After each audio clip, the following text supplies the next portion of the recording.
Assalamualaikum teman-teman semua. Jadi di video kali ini kita bakalan ngebahas mengenai tes kompetensi pedagogik. Apa itu pedagogik? Secara umum, pengertian pedagogik adalah suatu ilmu yang mempelajari tentang bagaimana cara membimbing anak didik, cara menghadapi anak didik, apa saja tugas tenaga pendidik, dan apa tujuan mendidik seorang anak. Pedagogik merupakan suatu ilmu pengetahuan yang wajib dikuasai oleh para tenaga pengajar, di mana di dalamnya terdapat kajian tentang proses pengajaran dan pembelajaran, cara mengelola tempat belajar mengajar, organisasi sekolah, dan interaksi guru dan pelajar. Nah, kita masuk ke soal nomor 1. Pada sebuah rancangan pembelajaran atau RPP, tertulis contoh rumusan indikator kompetensi, yaitu menjelaskan kondisi operasi sistem dan komponen perangkat keras. Jika seorang pendidik akan menyusun menjadi tujuan pembelajaran, maka rumusan yang tepat adalah A. Setelah melaksanakan proses pembelajaran melalui praktik, siswa dapat menjelaskan kondisi operasi sistem dan komponen perangkat keras berupa komponen input, proses, dan output. B. Setelah melaksanakan proses pembelajaran dan menggali informasi melalui diskusi, siswa dapat menjelaskan kondisi operasi sistem dan komponen perangkat keras secara benar. C.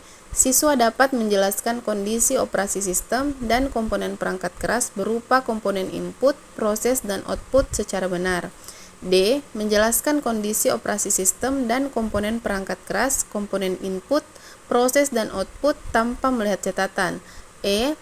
Setelah melaksanakan proses pembelajaran dan menggali informasi melalui diskusi, materi kondisi operasi sistem dan komponen perangkat keras secara benar tanpa melihat catatan.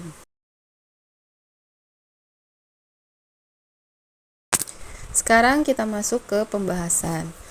Unsur-unsur dalam merumuskan tujuan pembelajaran hendaknya memenuhi kaidah A, B, C, D. Apa itu A, B, C, D? Di mana A adalah audience, adalah peserta didik yang akan belajar. B. Behavior, adalah perilaku yang spesifik yang akan dimunculkan oleh peserta didik setelah selesai memperoleh pengalaman belajar dalam pelajaran tersebut. C. Condition, adalah kondisi, yang berarti batasan yang dikenakan kepada peserta didik atau alat atau peralatan yang digunakan peserta didik pada saat dilakukan penilaian.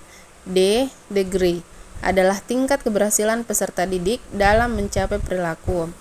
Nah, berdasarkan kaidah-kaidah ini, maka jawaban yang paling tepat adalah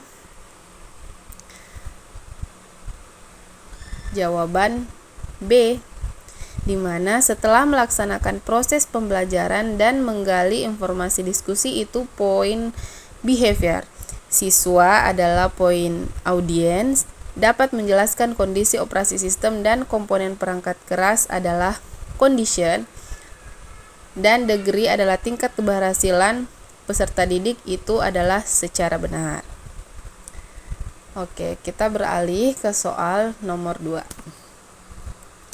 Perencanaan pembelajaran yang menekankan pada proses keterlibatan peserta didik secara penuh untuk dapat menemukan materi yang dipelajari dan dihubungkan dengan situasi kehidupan sehari-hari sehingga mendorong peserta didik dapat menerapkan dalam kehidupan mereka. Pilihan strategi pembelajaran yang tepat yaitu A. Kooperatif, B. Inquiry, C. Problem solving, D. Discovery, E. Kontekstual. Nah, untuk menjawab pertanyaan ini, kita harus mengetahui pengertian-pengertian dari pilihan tersebut. Nah, menurut literatur, saya sudah sajikan di sini beberapa pengertian sesuai pilihannya, di mana kooperatif adalah suatu strategi pembelajaran yang terstruktur secara sistematis di mana siswa-siswa bekerja sama dalam kelompok-kelompok kecil dengan anggota antara 4-5 orang secara heterogen untuk mencapai tujuan-tujuan bersama. Problem solving merupakan kerangka konseptual tentang proses pembelajaran yang menggunakan masalah-masalah real dalam kehidupan nyata, bersifat tidak tentu. Nah, untuk inquiry adalah proses untuk memperoleh dan mendapatkan informasi dengan melakukan observasi atau eksperimen guna mencari jawaban maupun memecahkan masalah terhadap pertanyaan atau rumusan masalah. Discovery learning adalah model pembelajaran yang melibatkan siswa secara aktif untuk mencari dan menyelidiki suatu permasalahan sehingga siswa dapat menyimpulkan konsep dari pembelajaran yang telah dipelajari. Kontekstual mengaitkan antara materi yang diajarkan dengan situasi dunia nyata siswa dan mendorong siswa membuat hubungan antara pengetahuan yang dimilikinya dengan penerapannya dalam kehidupan mereka sehari-hari. Nah, berdasarkan pengertian-pengertian dari pilihan ini, yang cocok dengan pengertian soal adalah jawaban dengan pilihan E, yaitu kontekstual. Nah, kita beralih ke soal nomor 3. Seorang guru merancang evaluasi dengan mendasarkan pada indikator dan tujuan pembelajaran yang sudah ditentukan di RPP. Evaluasi tersebut dimaksudkan untuk menentukan hasil dan kemajuan belajar siswa. Maka jenis evaluasi yang tepat dipilih oleh guru adalah A. Evaluasi formatif, B. Evaluasi sumatif, C. Evaluasi selektif, D. Evaluasi diagnostik, E. Evaluasi penempatan. Nah, di sini saya akan menyajikan jenis evaluasi berdasarkan tujuan. Namun, nanti di akhir video saya akan menambahkan jenis evaluasi-evaluasi lainnya untuk teman-teman jadikan literatur. Karena di sini saya hanya akan menjelaskan jenis evaluasi berdasarkan tujuan sesuai dengan pilihannya. Yang pertama yaitu evaluasi diagnostik, adalah evaluasi yang ditujukan untuk menelaah kelemahan-kelemahan siswa beserta faktor-faktor penyebabnya. Yang kedua, evaluasi selektif adalah evaluasi yang digunakan untuk memilih siswa yang paling tepat sesuai dengan kriteria program kegiatan tertentu. 3. Evaluasi penempatan adalah evaluasi yang digunakan untuk menempatkan siswa dalam program pendidikan tertentu yang sesuai dengan karakteristik siswa. Yang keempat, evaluasi formatif adalah evaluasi yang dilaksanakan untuk memperbaiki dan meningkatkan proses belajar dan mengajar. Yang kelima, evaluasi sumatif adalah evaluasi yang dilakukan untuk menentukan hasil dan kemajuan belajar siswa. Nah, dari pengertian-pengertian ini kita bisa menemukan jawaban dari soal di mana yang paling tepat adalah bagian evaluasi sumatif, adalah evaluasi yang dilakukan untuk menentukan hasil dan kemajuan belajar siswa, yaitu pilihan B. Nah, kita beralih ke soal nomor 4. Seorang guru mencari materi dan media dari internet saat menyusun rencana pembelajaran atau RPP. Materi dan media tersebut akan disampaikan pada proses pembelajaran dengan maksud agar siswa tidak mengalami kesulitan memahami pelajaran. Langkah apa yang harus dilakukan oleh seorang guru saat memilih materi pelajaran? A. Mengidentifikasi aspek-aspek yang terdapat dalam kompetensi inti, kompetensi dasar, dan indikator. B. Menganalisis potensi peserta didik, relevansi dengan karakteristik daerah, dan struktur keilmuan. C. Menyesuaikan dengan tingkat perkembangan fisik, intelektual, emosional, sosial, dan spiritual peserta didik. D. Melihat kebermanfaatan bagi peserta didik, aktualitas, kedalaman, dan kekuasaan materi pembelajaran. E. Relevansi dengan kebutuhan peserta didik dan tuntutan lingkungan, alat dan sumber bahan, dan alokasi waktu. Nah, kita masuk ke pembahasan. Langkah-langkah dalam memilih materi pelajaran itu ada 4. Yang pertama, mengidentifikasi aspek-aspek yang terdapat dalam kompetensi inti, kompetensi dasar, dan indikator. Yang kedua, mengidentifikasi jenis-jenis materi pelajaran. Ketiga, memiliki materi pembelajaran yang sesuai dengan relevan dengan kompetensi dasar dan indikator pencapaian. Yang keempat, yaitu memilih sumber materi pelajaran. Nah, berdasarkan langkah-langkah ini, pilihan bagian A masuk dalam langkah-langkah memilih materi pelajaran. Sementara pilihan bagian B, C, D, dan E bukan termasuk langkah-langkah dalam memilih materi, tetapi merupakan bagian dari prinsip dalam memilih materi.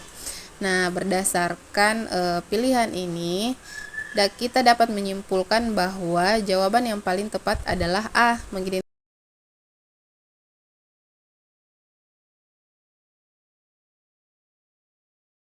Nah, selanjutnya kita beralih ke soal nomor 5.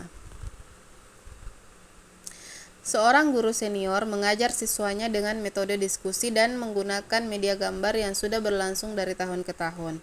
Pada awal semester baru 2022, siswa di kelas tersebut diketahui 70% memiliki preferensi belajar kinestetik sehingga mereka tidak fokus saat pembelajaran dan diskusi berlangsung. Siswa lebih senang jika mengerjakan tugas yang diberikan oleh guru.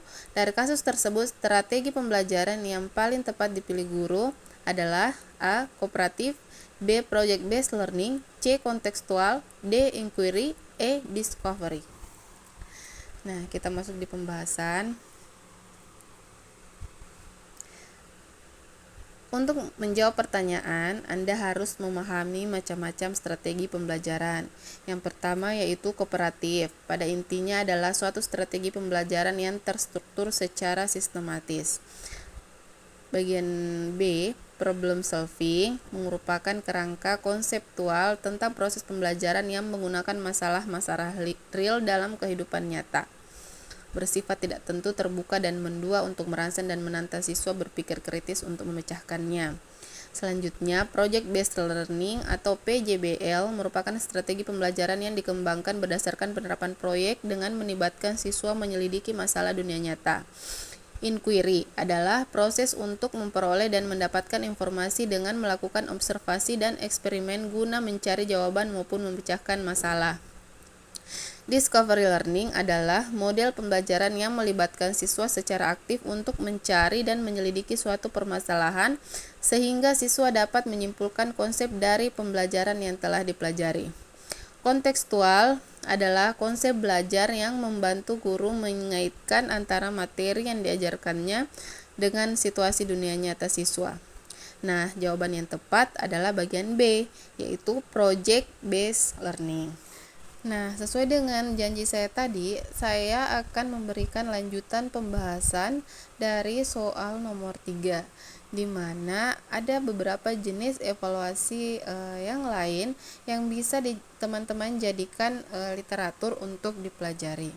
Nah, yang pertama ini merupakan jenis evaluasi berdasarkan sasaran di mana dibagi menjadi 5.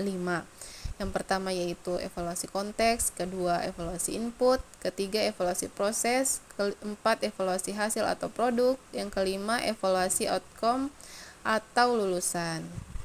Nah, ini ada beberapa jenis evaluasi yang lain yang bisa teman-teman jadikan bahan. Jadi teman-teman bisa screenshot